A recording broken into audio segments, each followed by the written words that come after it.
මේ පාර ඔයගොල්ලෝ එක්සෑම් එකට අනිවාර්යයෙන්ම විචාර ප්‍රශ්නයක් වෙන පාරණ එකක් කියන්න යන්නේ. එකක් තමයි සතර කර්මාන්තරණය.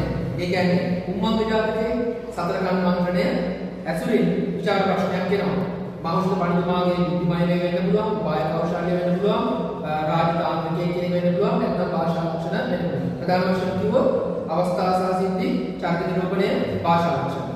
මේ පාඩම එකක් වෙනවා. ඊළඟට අමුල්ගොන් ගමනේ විචාර ප්‍රශ්නයක් වෙන්න පුළුවන්. විශේෂයෙන්ම භාෂා ලක්ෂණ වලට තමයි වැඩි ඉඩකඩක් තියෙන්නේ. සමහර විට අමුල්මල්ගේ චරිත නිරූපණය ඇසුරින් ප්‍රශ්නයක් වෙන්නත් පුළුවන්.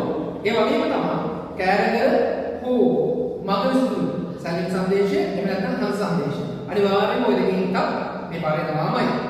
දියමන්තිමාලය ඒ වගේම දියමන්තිමාලය සහ